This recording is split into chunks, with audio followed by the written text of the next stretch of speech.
Welcome to the Secrets Women Keep podcast. I am your secret keeper and confidant, Lauren White. I'm a qualified counsellor and sexologist, facilitator of all things turn on, author of Permission, and a witty, highly intuitive lounge room dancing introvert. I help you as an exceptional woman in entrepreneurship to see, love, and trust all the parts of yourself, especially the unseen. Let's pull back the curtain, light the candelabra, and lift the veil. These are the secrets women keep. Hello, and welcome to the Secrets Women Keep podcast. I'm your host and confidant, Lauren White, and today we have a completely released guest. Her name is Jin Ong. Dr. Jin Ong is a Cathartic Release Therapist. She's trained professionally as an osteopath, psychosomatic therapist, Western medical acupuncturist, and herbalist. She has treated thousands of clients and founded the MetaMed Health clinics in New Zealand, and hosts the Art of Listening to Your Body podcast. Jin works with complex physical and emotional conditions that don't respond to traditional or conventional therapies, including surgery. She weaves in various traditional and Eastern philosophies with Western medicine to intuitively read the body and understand what emotions are stored. Most importantly, she facilitates a deep cathartic and transformational process to liberate the body of physical and emotional pain. Jin loves to dig deep, speak about the unspoken, and help people process unresolved emotions that hold them back from living the life they truly want. It's all about getting comfortable with discomfort. She is my kind of woman. Jin, welcome to the podcast. Thank you, Lauren. That last bit, speak about the unspoken. Like, it was when I read that, I was just like, yes.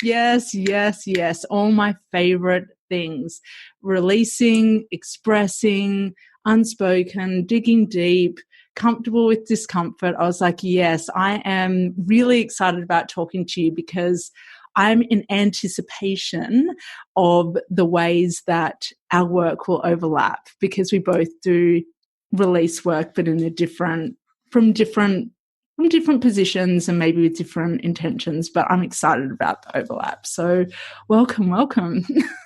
Thank you. Oh, I'm looking forward to this conversation and what will come up. What will come up? That's the exciting thing. I like getting on and inviting guests on and just being so open to what's going to come up and what wants to be said. So on that note, whenever I have a guest on, the first thing we do before we delve deep into what your work is and the secrets of release, because I'm dying to know what the secrets of release actually are, before we do that, I always ask guests about the bathroom stall moments in life. Now, the bathroom stall moment, if you are going, wait, what's a bathroom stall moment? It's one in which you're trying to hold it all together as everything feels like it's falling apart. So you might be crying, you might be releasing, but you feel like you're on your own, and you can feel really lonely in that. Sometimes, like when I'm in a bathroom stall moment, I feel like, I want to be simultaneously seen, but I want to be invisible. Like, I want someone to see me right now, but I don't want anyone to see me right now. I'm wondering, Jen, have you ever had a bathroom stall moment? And feel free to substitute it with being on an aeroplane or or being in your office, or it can happen anywhere. Yeah. When people ask these questions, my brain just goes crazy thinking, oh my gosh, I've got to come up with something. And then a story that I've been sharing recently probably falls into this category, and my bathroom stall would be on my parents' couch in their lounge room. Mm-hmm. And that is when I had a 6-week-old baby, Violet, and we had her at home at my parents' house as intended. And actually, while I was pregnant, I went to the Mind Body Fest in Melbourne with my husband, and I remember him getting drawn off to this guy with this cheesy looking book, and I wanted to go down this other direction going, what are you doing? We're not into that kind of stuff. And the guy was really great with how he pitched himself, and he said, I'll follow up with you. I know that your wife's about to have a baby. And it was about 4 or 5 weeks into having this new baby that this guy actually kept his word, and he followed up with my husband and invited him to this self-development seminar, which we and I had never really done any in-depth self-development stuff. And he went off to this seminar. I decided to stay at home with our 6-week-old, and he came home and he said, now, before you freak out, we can get a full refund, but I've just signed us up for this 4-day event up north of Australia, and it's $6,000, which I'm pretty sure was our last $6,000 in our bank account. We had both worked where we earned income and we just spent it, never really thought about saving. I always say, you know, those people that say they've got no money, yet they've got 100K in their savings account or even $10,000, we didn't have savings accounts. We just like lived off what we earned and always trusted that we were going to earn more money. So we had saved for me to have 12 months off from work so that I could be fully present and an attachment parent. And he also hadn't found any work at this point. And so there was a little bit of tension there as well. And I burst into tears. I was like, what have you done? And just thought it was absolutely crazy. And then we had a good chat about it. And I am one of those people that when I invest, I make my money back. So I said, okay, well, let's do it. But you better make sure you make at least that $6,000 back because I'm not happy right now. Yeah. And it turned out that we didn't do it together. So I felt like it was too early to go up there with a 3-month-old. So he went off and did it. And he came back and he was just so motivated. And I was that person that wanted to pull him down. I was like, whatever, you know, he had done this personal growth and I hadn't met him there. And then another 3 months later, so Violet was now 6 months old, I decided to go and do it. And he was going to come and fully support so that I could just pay attention to that course. And yeah, I loved it. I was in the room from 7 a.m. till 11 p.m. Violet would come in and breastfeed. Sometimes she'd sleep on the floor and he was just solely responsible for her.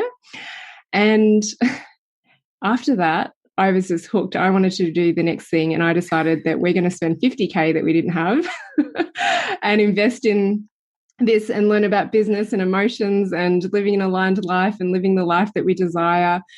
Yeah, from a place of feeling like we didn't have a lot of money. Yes, we had money, but we didn't have a lot of money and didn't understand about creating financial freedom and all these kind of things.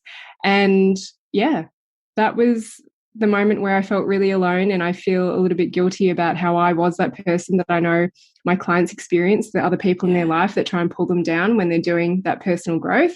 Luckily, you know, only 3 months after that, I got aligned, and then I was the one saying, well, let's spend 50K and try and make it back. And it didn't pay off straight away, but it paid off about 3 years later. Yes. Okay. I love this topic. This is something that we haven't really delved into yet, but it's a topic that turns me on, is about investing in yourself and the ways that that monetary investment comes back, because it's so much more than money, right? It is, you do hope, I hope this comes back. It's more. It's more. What would you say the more is when you make an investment like that in yourself? Oh, it's definitely personal and emotional growth, because I know that at times I hated this person. And then now I look back on it and just realize the growth that was available to me there. And it did pay off 3 years later. So it was in terms of learning how to invest in property. I didn't know how to talk to banks. I didn't know how to really build relationships for the long term. I also learned about planning my clinic business that was really my second baby. I learned some foundations around that, and it really set me on the path of do what you want, and you can tie in emotions with a strategy. Yes. Yes. And also probably the mindset, I wouldn't recommend everyone drops 50K on a credit card or 3 credit cards as we did, because not everyone has the ability to like make it back. But I know that that is my personality, that I can drive and I can get that return. And it was hard waiting 3 years. So it's that patience game. And a lot of what I teach now is just learning to surrender to the process and just know that it's all part of it and it's going to lead you to where you want to be. What else did I learn from it? So much. It was the start of my personal development journey and the start of learning to invest in myself and just being around people knowing what was possible. I keep on meaning to touch base with this particular person just to tell them where my life is over 7 years later, because I remember doing an exercise of writing out how I want my life to look like in 7 years. And a lot of that 7-year stuff happened in just a few years. I was also exposed to futures trading, and I was brought up and, my parents would say it's just gambling and that conditioning. But then futures trading was quite fun. It was learning about human behavior and your own emotional state. You have to be in a very stable emotional state to be able to trade and take losses, and also take the wins. And one of the lessons I got from that, I don't futures trade anymore, but I invested, again, my last $2,000 because I had accumulated a little bit of money, but I invested my last $2,000 to futures trade. And it wasn't, you don't want to trade with money that you're worried about losing and where you feel like you've got to make the money. Yes. Okay. Can you, because of everything that can you tell us what goes on in your body when you part with money and you're in a contracted state about it versus when you're in a state of trust about it? Can you talk about the differences and what goes on from everything that you've done? Oh, I can definitely feel the difference, because when I hand over money, it's such a different energy now. And just knowing it's going to come back to me in some shape, way or form. Previously, investing that $6,000 that my husband did, and then the $50,000 and then the $2,000 in the futures trading, it was scary. It was a really fearful place. But there was so much growth available in all of that discomfort. And also there was this feeling of desperation that this has got to work. Like I still say it, that I know I want to at least make that money back. But now, rather than wanting to make the monetary value back in my bank, it's like I want to make it back in some way, in some form of growth. So it's not necessarily monetary anymore. But definitely it was fearful. My emotions were a little bit all over the place, and, the frustration, the blame, the hate for this person, which I don't have that anymore because I got so much out of it 3 years later, versus now when I invest, and it's something that I do try and teach my clients is, when they want to work with me, or if they want to work in one of the group programs, I never put pressure on them that this is going to be the thing that's going to change their life, but it's going to be part of the process. So if it's not right now, it might be right in a few years' time. So when you invest in anything, is put good energy into it, not thinking that this one thing is going to fix you. Okay, that's really sound wisdom. So when you're about to invest, check in with where your body's at and what kind of energy is going with you parting with that money. Check in with that intention, check in with what you're actually feeling when you okay. And I think you can practice it with small things, like when you go out and you get a coffee or you spend a couple of dollars on something. So many people feel guilty just spending a couple of dollars, or buying the chocolate-coated almonds or the organic veggies in the supermarket. They feel guilty because of that increased spend. So you don't have to start off with feeling good about a personal investment. It can just be your day-to-day expenses that there is actually so much guilt around. And check in with your body. I usually say to people, it should feel a little bit exciting, but you should feel a little bit nervous. And that's the right place to be when you want to work with me, because I know there's so much unknown. But just tune into your gut, tune into your heart. And if it feels too fearful, I'm not going to force you to do it, because it's not going to work. There's going to be too much desperation around the coaching, and you're going to block rather than surrender. Yes. I love what you're saying. We're so aligned. When I get on a call with people who are interested in working with me, the first thing I'm looking for is excitement. So I've let one of my secrets out there. And basically what I worked out within the last couple of weeks is, if someone uses the word, the first thing I ask is, how are you feeling about our call today? If they use the word excitement, they're coming through. If they say something else that doesn't have a vibration of excitement or the word excitement in there, it usually doesn't pan out. It's really interesting. So excitement is an important vibration for investing in yourself and taking that leap. And I wholeheartedly agree with you. There should be some nervousness around it, some charge around it that doesn't feel completely comfortable because you're about to grow. Yeah, getting comfortable in discomfort. Yeah.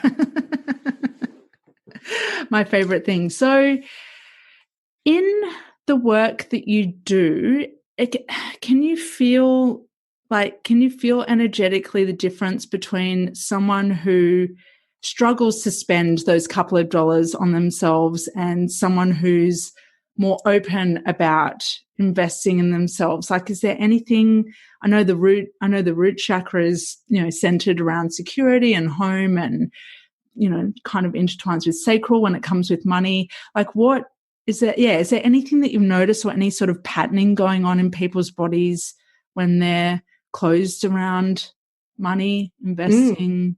Yes, for sure. So this is what I call financial lower back pain. Ooh, pray do tell. Oh, I've got some goosebumps. Please keep going. And you've already talked about the base and the sacral chakra, but I find that the lower back is just a really unique blend of the base, the sacral, and the solar plexus, which is where the majority of people get stuck.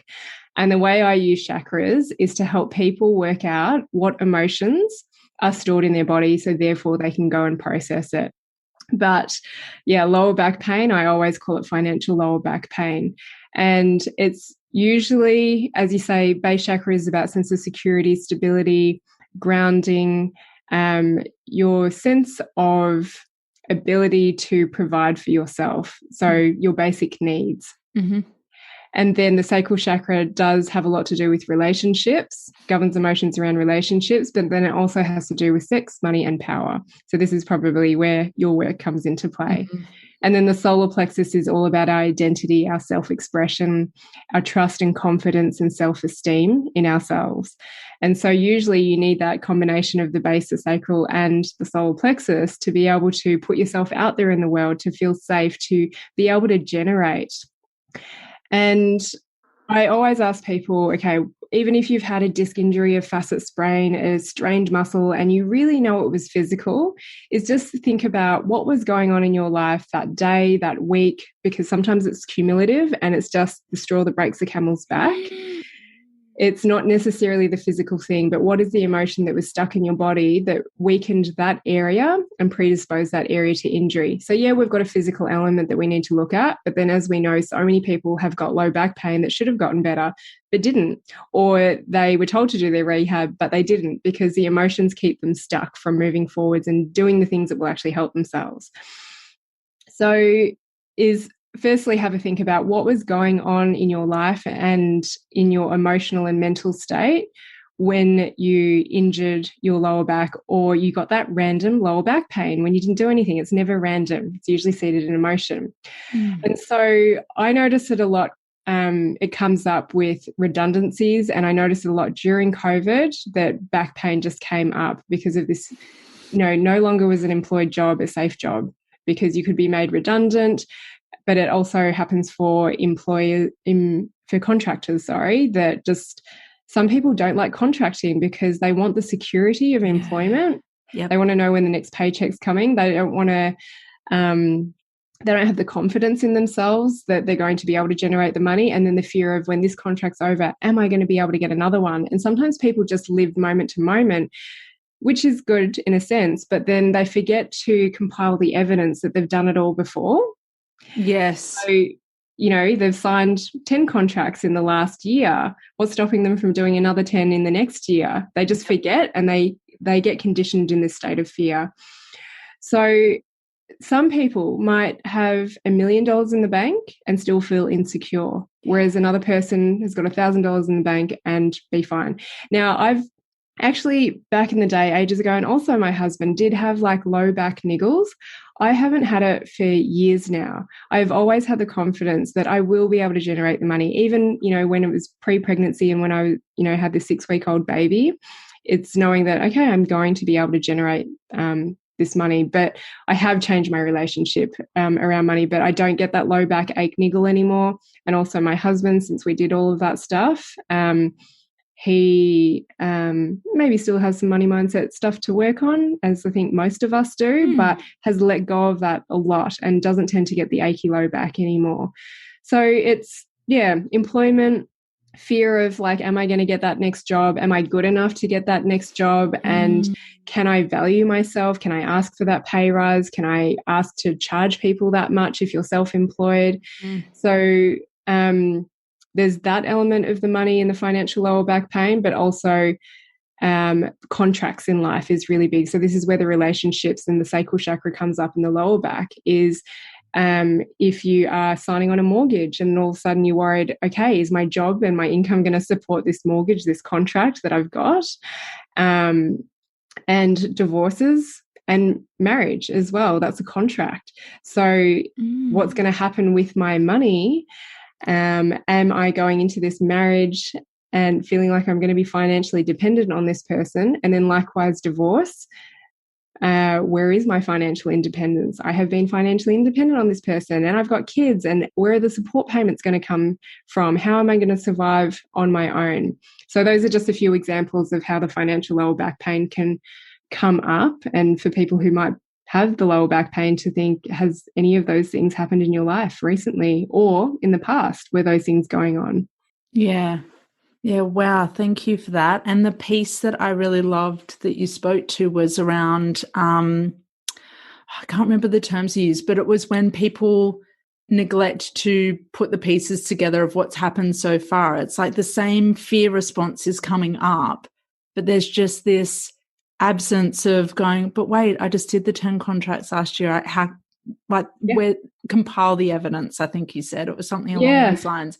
It's like, God, we can get into so much fear and just forget. That's why, I mean, a lot of the words I use on the podcast and on social media is like, remember, remind. It's just like we can forget when fear is so present in the moment, we can forget so much about ourselves and we can neglect to compile the evidence and be in that contracted state. And that to me is what makes contraction so dangerous is too strong a word, but because it's not dangerous, but protracted contraction so limiting is that it just has you living with blinkers on and you forget your essence, you forget what you're capable of, you forget your power. Yeah, exactly. It's about being able to go into that contracted state but then expand out of it again. Yes. Okay. So you've given us some really key insights into what, how some of those blockages, limitations, restrictions around money, for example, show up in the body. What would be, and I understand if you can't release all your secrets, but what would be a secret to release around that part of your body on a more somatic, on a somatic note, on an energetic note, just whatever feels good for you to share if someone is like, whoa, that is me. Yeah. Sure. Okay. So I absolutely don't mind sharing the exact process that I take my clients through. I do it a lot in like free masterclasses, and people, they are able to implement it and get a shift, which I really love. I think we just need to share this information, but then some people do need to have it facilitated as well. Yes, so just know that if you do this and you're getting a little bit stuck, then you might need to look for someone to support you to do this process. So it's a verbal process for me, and it's like you say, the secrets that we keep, but the things that aren't spoken about is that if we give a voice to it, and not necessarily to other people, but within a safe environment or even in your own environment, then that can get a shift already. Now, as I said, the financial lower back pain, it's one of the ones where it's really tied in with quite a few chakras. So it could be so many things. Like base chakra, you could have issues with that because you moved 10 countries by the time you were 18, or you moved 5 different homes in 1 year. And that sense of instability and lack of grounding results in emotions that you probably didn't really know how to handle or express when you were younger. It can also be that you were brought up in a violent household, and so you didn't feel safe and protected. It could be that you were brought up with very religious beliefs that you are now in conflict with, and values and foundations are stemmed in the base chakra, that location. And then if we go into the sacral chakra, it's your relationships with your grandparents, your siblings, your parents, your previous partners. I always talk about the affairs. Maybe you were the person that cheated on someone, or you were cheated on. It has to do with fertility, miscarriages, abortions, workplace relationships, the sex, money, power relationship as well, sexual expression, emotional expression. And then if you've got solar plexus issues, then it could be that you experience emotions of shame around different events in your life, or you were bullied is a really common one. And they manifest in so many different ways. So someone might have the low back pain, but someone else might manifest this symptom in a behavioral dysfunction. So that's why it's really important to, get the individual view on it, because we are all so unique. But what would I do is, because I've just run through so many different scenarios there, is if you're just doing this on your own, either you've resonated with some things that I've spoken about, and those would be the events that you process. Some people don't even know where to begin because their cup is just their emotional cup is so full. So I say, just tune into your low back pain. What's the first memory that comes up for you? And it doesn't need to be this long meditation. It's just go with intuition, instinct. What's the first event that comes up for you related to that sensation in your body? And then there's kind of 4 parts, but the first one is very different. And so this is really good, really basic for anyone who's just like, I can't get into the verbal dialogue. Just do a scream. And it's amazing how many people hesitate to even just get sound out of them. But it takes about 5 or 10 seconds to scream, and that can start to help you access memories, and it can start to help you access emotion as well. So it's not just anger or sadness. Again, I don't want to put too much in people's heads, but just have a scream out of frustration. Just let it out and see what comes up. So scream release, do it every single day for 3 weeks is what I recommend. And then when you feel good, you just drop down to doing it once or twice a week. And then this is where I talk about like scream coaching, is that, okay, if a scream isn't enough, then maybe you can get into a growl or a grunt or a big sigh, just get used to that. And for some people who launch into it, they're absolutely fine and they feel the shift, they feel the anger come up, then they feel the sadness, maybe the laughter, the whole range of emotions.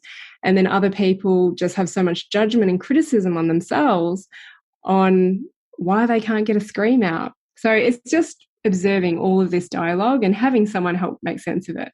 So that's the really, really easy one that people can do, is just the scream release. Yeah. And that's accessible to most. Then if you are going into the verbal dialogue process, this is where you're giving a voice to all of the unspoken stuff. Because my thing is that you've been through events and life experiences and traumas, and they're all associated with emotion that just wants to come and go. But we get conditioned as to how to express our emotions, or we're too busy to express our emotions, especially in Western society. So it is about going back to the event, feeling it somatically in your body, physically, mentally, but then expressing all of the emotions that you weren't able to give a voice to at that time. So verbal dialogue, 3 parts. It's a one-way conversation, a two-way conversation, and an inner child or younger self conversation. And there's a few rules to it. You need to feel safe doing this. So if you are having really poor sleep and you're trying to hunt for a home right now, your attention is going to go there and your body is not going to want to release. So that's safety. You have to feel like you are in a safe place. And you don't want to harm others. You don't want to harm yourself, and you don't want to go and break and destroy things. So people think that when they do releasing, that they need to have the person there. And sometimes this person is not alive anymore. Sorry. They're not alive anymore, or they're mentally not there, or they're emotionally not there. So the conversation is actually not possible to have. So this is really great because you can do it on your own. So you would just bring that event into your mind's eye, whatever it was, just trust it. You would bring that person into your mind's eye and you would start having this conversation. And I say, be as nasty as you want to be. Say all of the words that maybe you feel guilt and shame around, but you're not harming this person right now. Just get it all out. What do you think of them?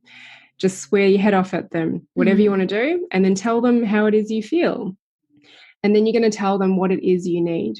And for some people it flows and other people it doesn't. But usually when you hear your own voice, you have realizations. You take responsibility. You actually recognize how you feel and you acknowledge those emotions. And then you switch to a two-way conversation, which is you imagine this person speaking back to you and you're being their voice. You don't need to change your voice. And you're going to let them say whatever it is they want to say, all of their excuses and reasons as to why they behaved the way they did. But this time, instead of putting up a fight, you're going to listen to them with an open heart. And it doesn't matter if it was right or wrong, because sometimes the things are really wrong, but you're just going to hear them out. And this is where you come from a place of understanding. And then you've told them what you need in the one-way conversation. So then you're going to get them to speak out loud everything that you need, even if you think it would never be possible that they would ever have that in their capacity to say these things. Just allow it. So many people have blocks with this. They're like, they wouldn't say it. I'm like, yes, but just let them say it. Let yourself hear this and realize what's possible. So the two-way conversation is when people come to a level of understanding. And then the inner child, or what I like to call the younger self conversation, because younger self can be you yesterday, a week ago, 2 months ago, not just your 5-year-old self, is you go back and you go and talk to your younger version of yourself. Because at the end of the day, only yourself, knows how you want to be supported. And the example that I use for that is that, yes, usually your parents unconditionally loved you, but they didn't support you in the way that you wanted. So for some parents, they would have supported you financially, but not emotionally. And other people emotionally, but not financially. Yeah. And then, there's lots of rabbit holes with that. But you just go back and you have like a 1 and 2-way conversation with your younger self. And in the example of pain, and say you had lower back pain and you had a disc injury that was really severe, it's so easy to just get caught up in it and just wonder, what is my future going to be like? Am I ever going to be out of this pain? When is it going to be over? And you haven't realized that you never answered that to your younger self for 10 years, yet you've been out of pain. So you go back and you tell them, how has it played out? And sometimes it still hasn't played out how you want it to, and you just be honest. And if you are doing this process, you usually are doing the work. So you've gotten started with it.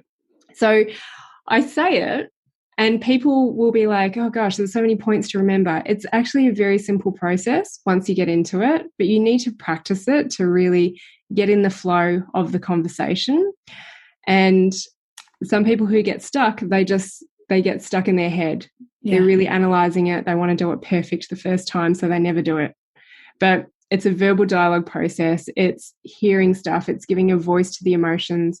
And when you were younger, you probably actually didn't know how to voice up about these emotions. It wasn't in your emotional vocabulary.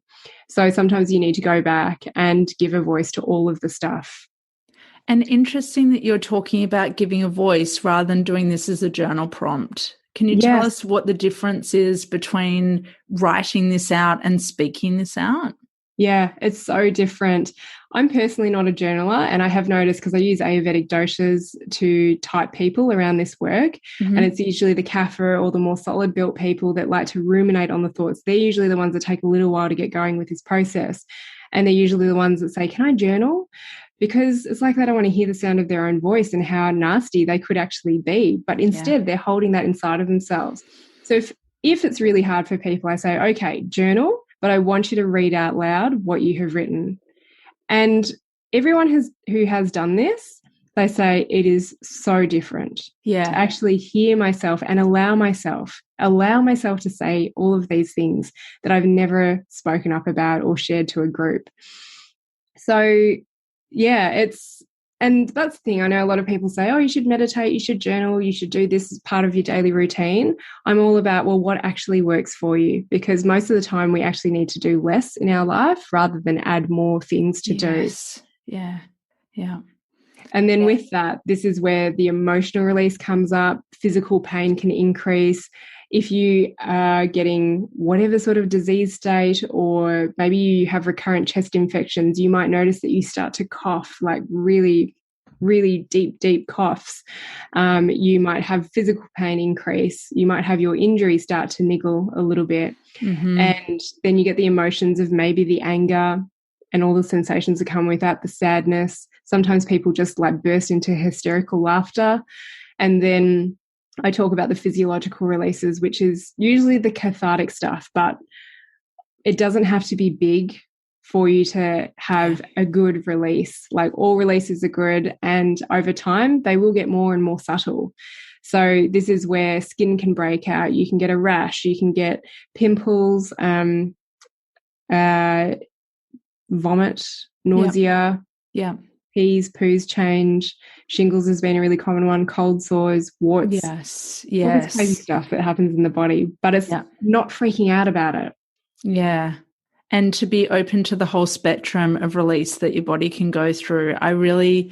You said all release is good, and that just felt like a full sentence. It's like all release is good. All release is welcome. Just, be open to it. It doesn't have to be huge and monumental. It can be subtle and powerful. Yeah, absolutely. So many people think, I'm not doing this right because I'm not getting a release like that person did where they were having multiple bowel motions a day. It's like, okay, it's your experience. And I'm not speaking in tongues. What's going on? Yeah. But it's crazy, all of this self-judgment that comes up. And it's really like the little person inside that hasn't been able to speak up. I also really appreciated how you spoke about your younger self, and that could be you 2 weeks ago. Or I love that. I really love that. I haven't heard someone put it in that framework before. It's like speaking to your past self, but younger self could be you 2 weeks ago, because my mind instantly goes, okay, then I'm younger than 18. And it just subtracts. It just takes away from all that growth that can happen or did happen throughout after 18, 20s, 30s and people. Exactly. You mentioned doshas earlier on, and it's like a word I know that I've never gone and investigated like properly. It's like, I think I know what you're talking about.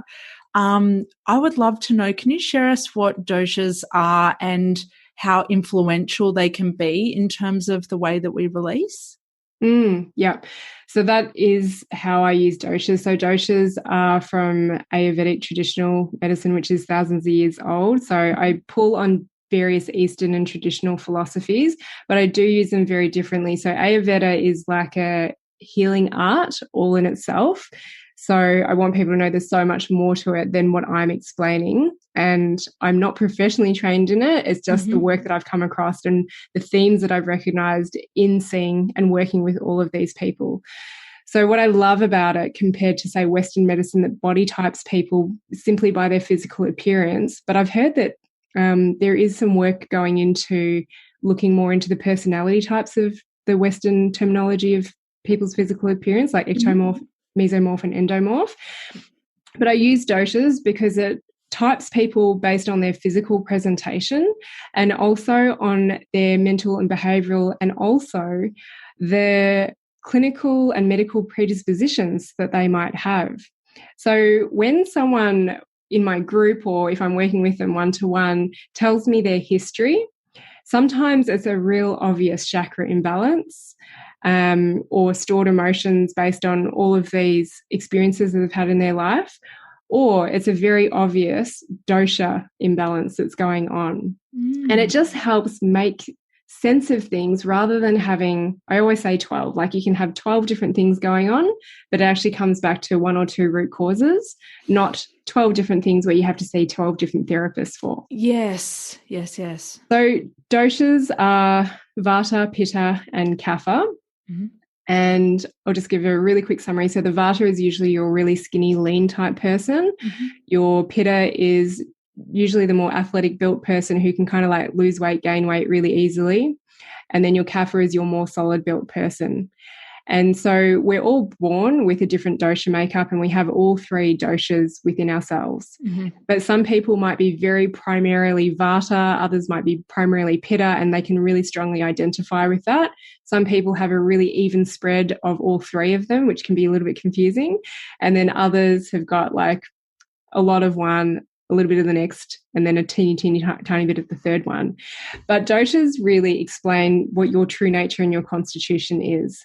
And so I love to use it because I feel like when you get to understand your dosha makeup, your constitution and your true nature, you're not so influenced by all of this outside marketing and campaigns and people telling you that you should do different things for yourself. You start to make decisions based on what you know is good for your body, physically and mentally. So yeah, each of these doshas, if one of them really goes out of excess, especially if you're primarily one and you start to express that really excessively or not enough, there's some really key personality traits, behavioral traits, and also physical conditions that can manifest in the body. So that's just my brief summary on doshas, and how I love to use it is working out, how do I work with this person? What is the likelihood that they're going to get a big shift or not in a period of time of how I'm working with them? And it also allows me to adapt to the different personality types and how they're going to take information in, rather than like, this is the way you do it, and if you don't do it this way, it's not going to work. So it took the pressure off me as well when I wasn't getting results as quickly with some people. It's like, what's the pattern that's going on here? So I can tell the people who are probably just going to take that process that I explained and they're going to be able to run with it, and they're going to get all these releases happening. And that's the pitta personality. That's the type A who just is like, give me more, tell me everything I need to do in one session and I'll go and do it. And they're very goals driven. But they risk burning themselves out. The vata personality, which is usually quite airy and they are associated with air, is they tend to get really overwhelmed and then they check out and they don't really get started, and there's a lot of fear and anxiety. And then the kapha type person is trying to just make sure they've got all the information. Is that really enough? And they're getting stuck in their head and procrastinating, and they usually take a longer time to start to make that progress. So for me as a pitta practitioner, I had to stop trying to push every single person unless they were a pitta. I'm like, I can go as fast as you want, but I will go at the speed that you require. And then in terms of releases, I can usually tell how they're going to release. So usually the pittas are the ones with skin. They have the skin conditions like the eczema, the psoriasis, the acne. They might have body odor issues. So usually when a pitta releases, they're going to have sweats, stinky body odor. Maybe they start to get bad breath, and they usually break out in pimples or a rash. It's really fascinating. The kaphas, usually when they're releasing, now this is only if you're like real primary, like you're in one camp with your dosha. They have fluid issues, but usually when they release, they're full of snot and tears, and, you know, they get real swollen and puffy eyes. And then the vatas, when they release, they can sometimes get the panic attacks. They feel exhausted, the headaches afterwards, very jittery and anxious. And it's about moving through this and knowing that actually your body's responding this way because it never got a chance to let this come out. So there's all sorts of variations, but those are the key things of how I use it, knowing how quickly people are going to implement and progress with this, and also the likelihood of the releases they're going to have, but also the medical predispositions that we really want to prevent. So rather than thinking, what is something? Oh, you know, my family has a history of anxiety, so I'm destined to have anxiety. It's like, well, yes, you might be a vata. And thyroid conditions is common for vatas as well. So, everyone in my family has had thyroid conditions, so I'm destined to get it. It's like, well, if you get in line with your true nature and really understand your constitution and keep yourself in balance, you don't have to drive yourself to that excess and then manifest the physical or the medical issue to make you look at how you're running your life. Wow, that's so powerful. You're effectively helping people to rewrite how their genes could play out in a way, how their lineage, their future lineage could play out by addressing things through their body, through their nature, through their energy, and intervening rather than defaulting to what they've seen done or what they've always done. Yeah, and that's the generational piece that a lot of people talk about, or the conditioning, is that, okay, if you've come across this work, you can break the cycle, but it's challenging and it takes work. But yeah, you are not that history. You are your own person. You've got your own pathway that you've been born into. Yeah. Jen, what's your most favorite thing about the work that you do? Like, what the term I use is turn on. Like, what turns you on most about the work that you do? Oh, I just love it when people get a shift. I love it when they get the big release. And I think that is how I've been able to put this work out there, is that I was never scared when stuff would come up and out of people. I love opening Pandora's box. I love hearing all of the unspoken stuff, all of the secrets that people have never told anyone else. I just get such a kick and satisfaction out of that. It has also been to my detriment as well, around expectations of moving everyone through this. So I've had to work through that and come back to, this is all part of the process. Yeah. And you are not going to, some people will, but you're not necessarily going to change your life in 3 months. But everything you learn now, you're going to be able to take beyond this, or 6 weeks, or however long I end up working with someone. So, but thankfully I've had enough big releases and life-changing stuff in people that I've had the confidence to just keep on doing this work. And having been an osteo for 14, 15 years now, that's enough time for people to circle back to me and come back to me 5 years or 10 years later and say, oh, you know that thing that you told me? I'm like, yes, I do. Yes. It finally sank in. I'm like, cool. I love the surprise and delight factor in doing this work. I love the email that pops up. I love it when they go, hello, I don't know if you remember me, but I worked with you like 3 or 4 years ago. Like, yeah, of course I remember. Yeah. My first response is like always, of course I remember you. I remember you. And it's just so, I love it when people circle back and when people say things and, or you've said something, exactly what you said, and it was just something that needed to marinate. It was seed planting. It was put there. It didn't make sense at the time. And then later on it gets activated in some way. It's a really exciting part of the work, is not knowing. I kind of see it as something I journaled about recently, was saying, like the way that the work spreads, I'm not responsible for. I'm responsible for what I say, but like that real trust in, I'm not responsible for how the work spreads. It's just going to be so organic, and it can be so organic on that individual level, like saying something and then years later it pops up and gets activated. And I love that. It feels so mysterious and so magical. Yes. Yeah. And I always encourage people that I've worked with, and now being out on social media a bit more, it's like, if you've had some good results, please let me know. Like, I love it. Yeah. We want to know your results. Can you let us know when something lands in? It's really, don't keep that a secret. Share that.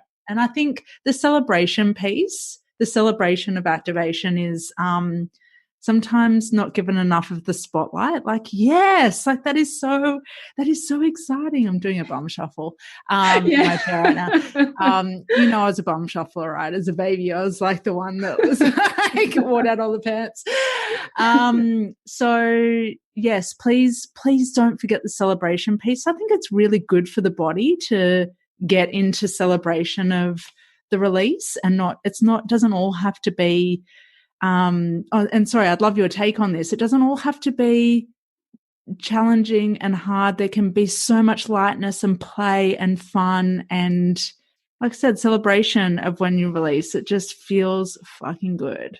Yeah, absolutely. And I agree. So many people forget the celebration piece. Like, right, I've done that. What's the next one? Let me get into pain again. Some of us are so attached to pain and constant challenge, but we need the polarities. Yes. Otherwise, people can get really down about being in this constant state of being in their depression, in their anger. It's like, okay, you're going to allow this in an intense period of time as long as you feel safe. But over time, you get to learn how to walk with anger, depression, and sadness, because they are all normal emotions that are going to come up. It's just that when you suppress it, that's when they become dangerous and they become more chronic and they get expressed in a harmful way. So, yeah, like, it's not that you need to release every single day. It's usually a little bit more intense, especially if you're working with someone to just try and get things moving. But over time, like I say, that I probably do a release once a fortnight, if that. But what I've learned is to constantly process my emotions in the moment, not retrospectively. So usually what we're doing is going way back into the past, and then sometimes we're still having challenges happen day to day, and we need to do a release on that meeting or that argument that we had with our partner yesterday. But what happens is that you start to express and communicate yourself better in the moment so that you don't need to store emotions and then do a process on them. So yeah, it's learning to walk with the dark and the light at the same time. And yes, definitely celebrate. I've had to learn and remind myself to celebrate and just sit and have the space to do that. Yeah. Sometimes people feel a little bit lost when they don't have that pain to work on anymore because they've lived with it for so long. Yeah, it's been really intertwined with their identity and taken up a lot of headspace and energy. And there can be some grief and loss around that, around the thing that shaped. Yeah. Yep. It's not just grief and loss of a physical person. It's grief and loss around the life that you once used to have, the pet, the loss of a body part. Yeah. It's huge. Jen, what are some of the most magical things that you've learned from your own teachings, and how have you integrated them to create the life that you have now? Like you mentioned at the beginning about the journaling prompt, like creating the life that you wanted in 7 years' time, but the timeline actually collapsed and it happened sooner than that, which is exciting. What has there been anything else that comes to mind? Well, that has been a really big piece. You know, I put the 7-year intentions out there and they happened a lot sooner, but I had to wait those few years to see how powerful they were just to set intentions, even though I thought it was impossible. And I guess the 7-year work piece it's a desire statement, and desire comes from your sacral chakra, and it has a right to want and desire, but usually guilt gets in the way. So it is that whole thing of learning to walk with desire and guilt at the same time. But to really get into that feminine space, so many people do not get into the feminine space of just allowing themselves to get really creative, imaginative, and to just go, well, what if I could create this life? Now, even though I say 7 years, what I'm working more towards now with people I work with is just set the intention, put it out there, but don't be attached to when it's going to happen. And that's why I think a lot of people get defeated by goals. If they haven't achieved it, then like, what's the point of goal setting? But usually they haven't even given themselves that chance to refine the process.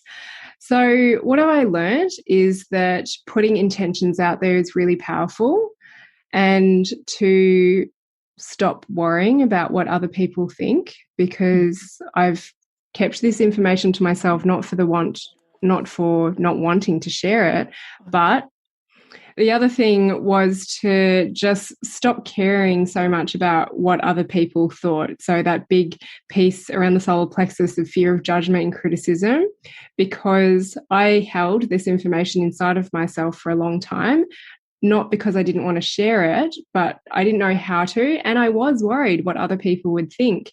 But I took the leap.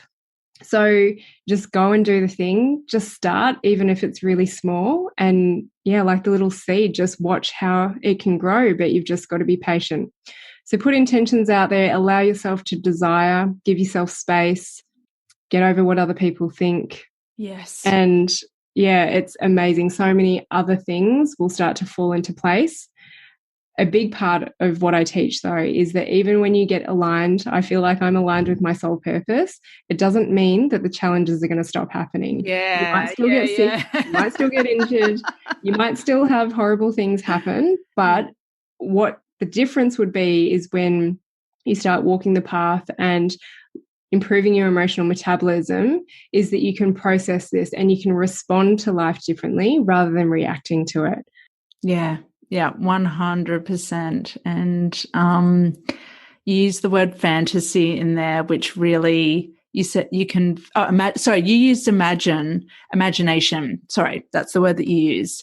And I just wanted to also plant the seed for listeners of allowing that being imaginative to go into fantasy, to really go there and create a sense of fantasy in your mind, even if the external conditions don't align right now with that fantasy, to still allow yourself to do it, because it can happen one day. If you can let yourself go there, you can really start to create your dream life that will not be struggle-free, but because new stuff always comes up, old stuff makes a little return in a different in a different context. And it's like, oh, hello again.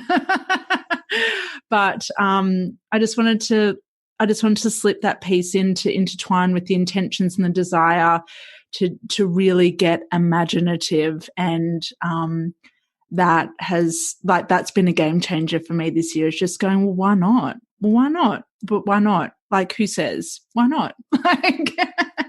And it's been such it's allowed me such activation for other women as well. So it's not just about you, it's about people beyond you that are going to be benefited by you taking those leaps. So don't be selfish.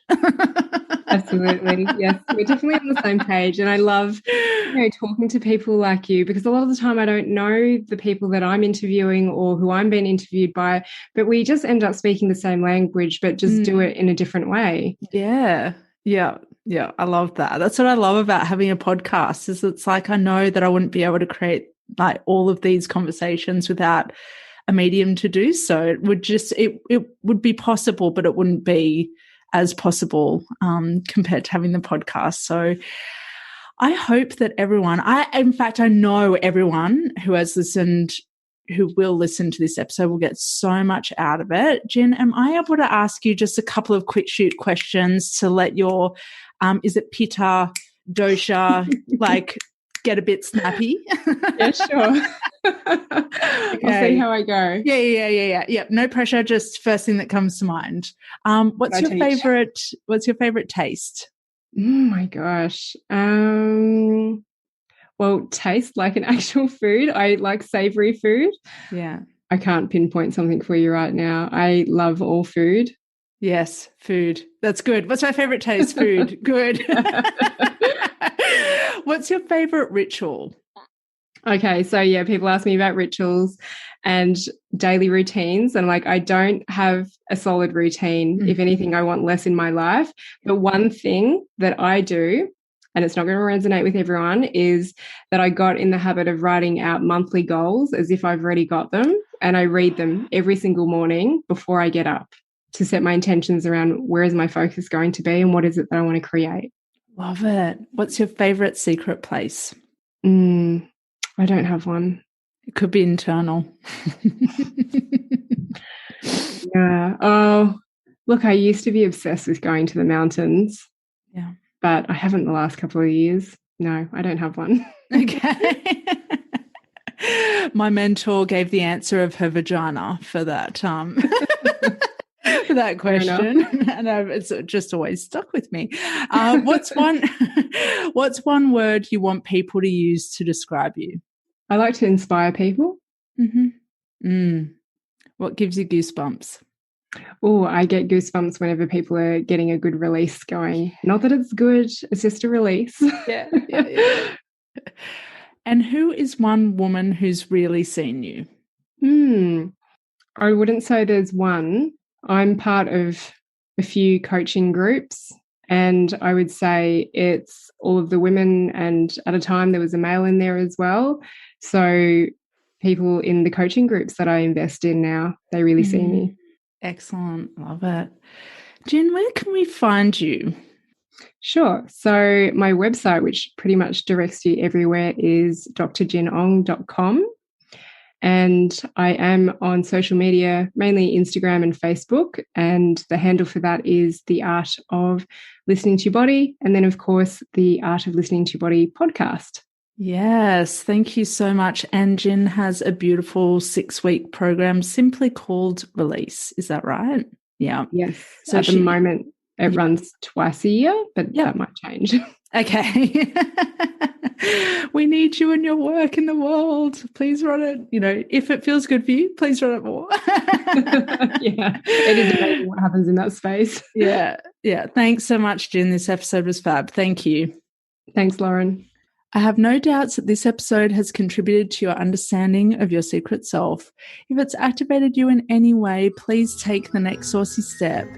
Share it, tag me on Instagram, tag Jin on Instagram, so that together we can create an even bigger impact of women feeling seen, heard, and understood.